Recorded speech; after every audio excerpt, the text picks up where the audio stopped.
Bonjour à tous, aujourd'hui on va parler de Marseille. La ville de Jul. Ouais, mais ici on n'est pas dans un film de Guillaume Canet, donc t'attends pas un signe du G. Ah. Désolé. Par contre, ce qu'on peut faire pour te redonner le moral, c'est parler de comment Marseille est jadis devenue la capitale mondiale de la drogue. Ça me va. Marseille, en plus d'être la ville de naissance de Zidane, du Pastis et de Clara Morgan, tout le monde sait que c'est aussi un peu la capitale française du chaos, notre Chicago à nous en quelque sorte. Enfin en tout cas, si on en croit les médias et la pop culture. Entre trafic de drogue, délinquance et règlement de compte en tout genre, on a tout ce qu'il faut pour remplir la rubrique faits divers de n'importe quel journal. Mais si en 2023, le marché de la drogue de la ville est surtout concentré dans les cités des quartiers nord et qu'il est comparable à celui des autres grandes villes françaises, voire même parfois moins gros, il fut un temps, dans les années 60-70, où la ville de Marseille à elle seule était responsable de 85% de la production mondiale d'héroïne et générait des dizaines de milliards de dollars chaque année. Je parle bien sûr de l'époque de la fameuse French Connection. Et je vous propose donc de plonger dans le passé avec moi pour découvrir comment des mafieux marseillais ont fait pour se retrouver sur le toit du monde. Alors enfilez votre plus beau maillot d'OM, enjambez votre cross volley et on est parti.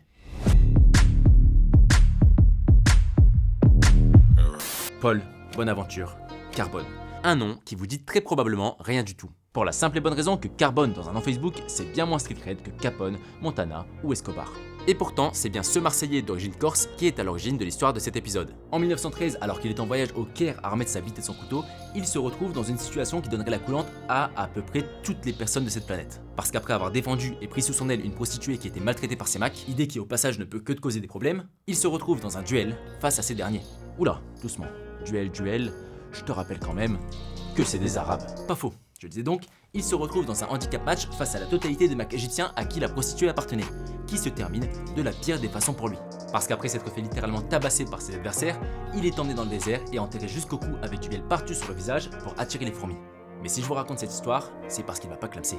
Il va être sauvé 2 jours plus tard par François Spirito, un autre Marseillais d'origine italienne cette fois, qui avait entendu les Macs se vanter de l'issue de leur handicap match dans un bar.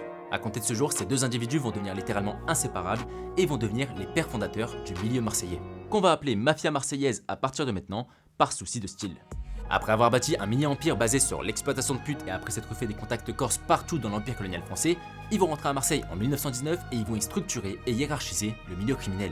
Parce qu'il faut comprendre qu'à ce moment-là, il y avait déjà toutes sortes de racailles dans les rues de Marseille.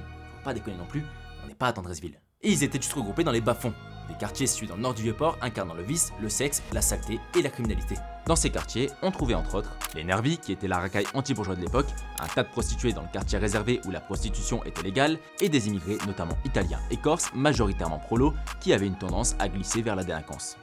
Mais ça veut pas dire qu'ils étaient organisés pour autant, c'était juste des petits voyous qui cherchaient à faire un peu de quicheta pour financer leur train de vie de teneur de mur.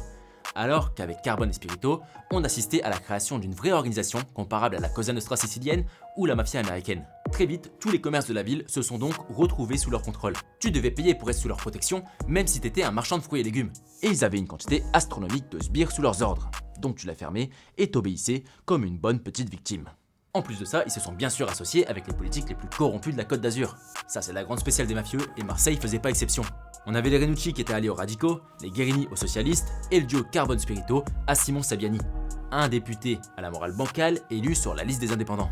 Ça permettait aux politiques d'avoir des gros bras pour, entre autres, gêner les meetings des concurrents, assurer leur sécurité ou truquer les résultats de certains bureaux de vote. Et en échange, ils faisaient en sorte d'arranger les affaires de leurs alliés. Et quand ton candidat devenait assez important, comme c'était le cas de Saviani qui est devenu adjoint au maire, il te permettait littéralement de te sortir des situations les plus délicates et devenait un peu le troisième membre du duo.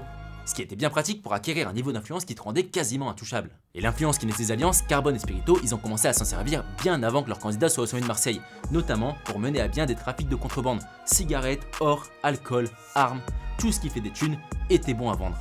Maintenant, nous ce qui nous intéresse, c'est plutôt leur implication dans le trafic de gueudreau. Dès le début des années 20, Spirito il avait profité de ses voyages en Égypte pour entrer en contact avec les revendeurs d'opium venus de Shanghai. Et de son côté, Carbone il avait recruté des navigateurs corses pour faire la liaison entre Alexandrie et Marseille. Et il avait établi un plan simple pour faire entrer l'opium à Marseille. Quand les bateaux arriveront à proximité de Marseille, balancez les sacs d'opium à la mer. Les pêcheurs viendront les récupérer pour les ramener sur la terre ferme. C'était pas la technique la plus pratique, mais ça avait le mérite de fonctionner. Ensuite, pour la vente. Liquidez tout au marché aux stupes dans les bars à côté de l'opéra et laissez les toxicos s'autodétruire dans les fumeries du Vieux-Port. Une fois la cam en vente, il a pas fallu très longtemps avant que tout le monde se demande c'est quoi ce poulet, tellement c'était rentable. Donc notre duo préféré s'est bien sûr empressé d'éradiquer tous les concurrents pour récupérer aussi tout l'opium d'Istanbul qui est devenu leur nouveau fournisseur principal.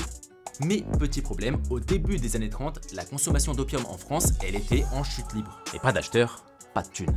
Tout juste, leur solution ça a donc été de se tourner vers un nouveau marché pour continuer de prospérer. marché américain.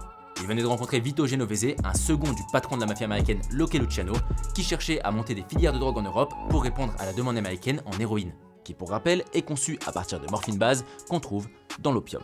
Donc ils ont juste eu à installer un labo miteux au fin fond d'une villa isolée de Bandol et à recruter 2 chimistes, Charles Fortin et Dominique Albertini, et c'était parti pour conquérir l'Amérique, fournée par fournée. À ce moment-là, eux, quand ils discutaient avec un journaliste, ils avaient une seule obsession, devenir aussi puissant qu'Al Capone. Et tous les feux étaient ouverts pour qu'ils y arrivent. L'ambition était là et le trafic d'héroïne avait le potentiel d'être le plus gros succès de leur carrière. Mais finalement, leur plus gros coup a eu absolument rien à voir avec le trafic d'héroïne. Ça a été l'importation illégale de 34 tonnes de parmesan. 34 tonnes de parmesan. On n'a jamais revu une affaire qui sent autant l'Italie. Et le coup était génial, mais ça veut aussi dire qu'ils ont clairement échoué dans leur conquête de l'Amérique. Et la raison à ça est très simple, il y a un pote de Kanye West qui a plongé le monde dans une guerre totale avant qu'il puisse développer le trafic.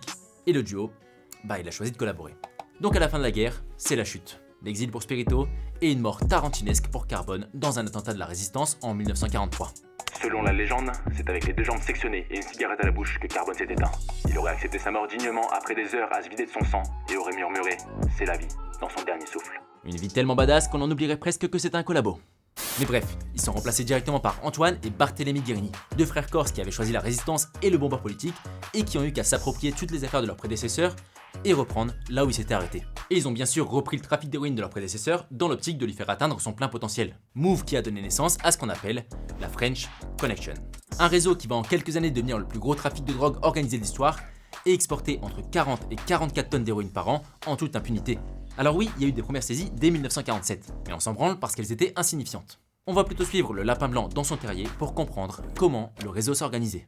Tout d'abord, avant de commencer, contrairement à ce qu'on pourrait penser, la French Connection ne reposait pas sur une seule organisation hyper structurée dirigée par les Guérini. Il y avait une multitude de familles mafieuses souvent ennemies qui étaient impliquées dans le trafic et qui s'associaient que rarement pour les gros coups, comme les Francisi, les Orsini, les Venturi ou les Lotti. Ça fait beaucoup de i. Bref, on avait des dizaines d'équipes qui effectuaient des transactions en simultané, chacune de leur côté. Les Guérini, eux, ils avaient que 3 rôles. Gérer les relations entre les familles pour éviter qu'elles s'entretuent, avancer les fonds et toucher leurs dividendes. On peut donc dès maintenant écarter les parrains qui vont plus nous servir à rien pour comprendre le fonctionnement du réseau et basculer sur du concret.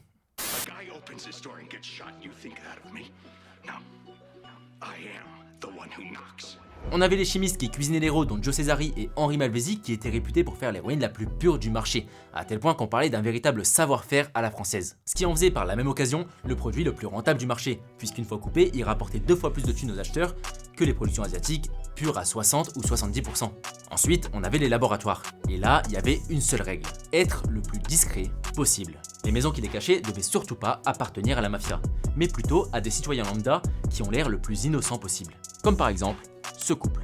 Achetez-leur une petite villa de campagne pas trop confortable, filez-leur quelques pots de vin s'il le faut, et la seule contrepartie sera de pouvoir y cacher un labo clandestin qui sera squatté une fois de temps en temps par un chimiste pour faire une fournée. Et reproduisez ça avec un maximum de petits vieux. Tout en sachant que les chimistes marseillais sont excellents pour cuisiner rapidement dans des labos quasi insalubres. Et combien de temps il vous fallait pour fabriquer 400 kilos? Moi, il me fallait 22 jours.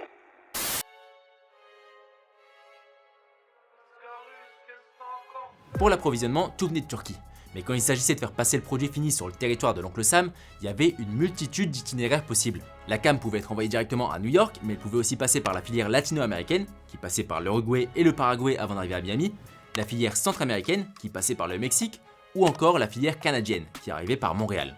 Si tu continues avec tous tes noms de Rital et tous tes itinéraires, je crois que ma tête va exploser. Prends un Doliprane, parce qu'on est loin d'avoir fini. Bref, et c'est une fois que la cam quittait Marseille que le côté organisation prenait toute son importance.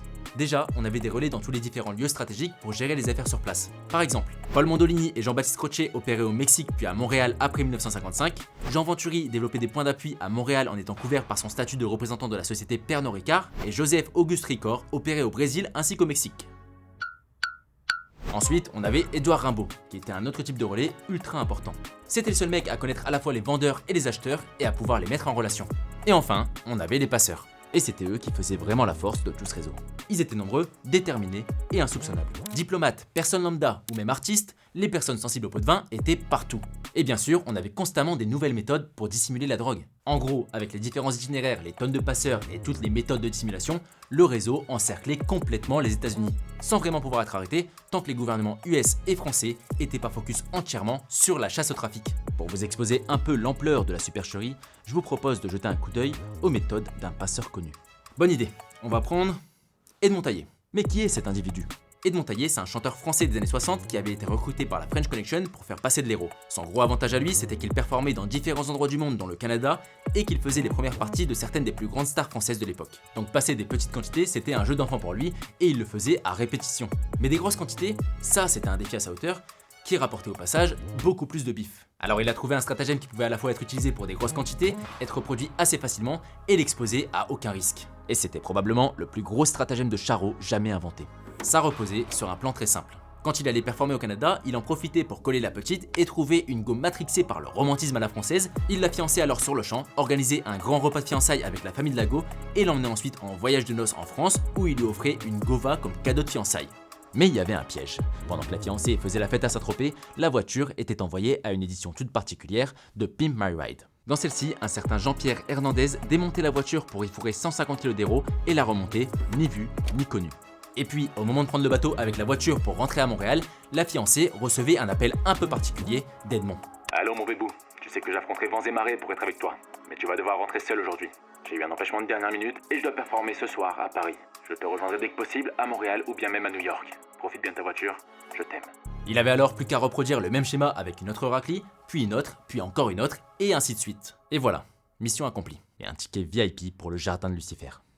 Mais bref, au-delà de cette organisation à la fois complètement chaotique et géniale, on peut se demander comment ça se fait que le réseau a prospéré pendant longtemps sans vraie réponse en face. Et ben déjà, après la guerre, les deux pays étaient très occupés pendant presque 20 ans. On a eu le combat contre la montée du communisme dans lequel les mafieux marseillais ont d'ailleurs été alliés avec la CIA et le gouvernement français à un moment donné, puis la guerre d'Algérie d'un côté et la guerre du Vietnam de l'autre. Ensuite, à cette époque, le président français c'était le général de Gaulle, qui détestait l'impérialisme américain et qui a même été jusqu'à retirer la France de l'OTAN. Alors dédier des ressources à une lutte contre un trafic de drogue qui a pour marché cible les States, jamais mon général.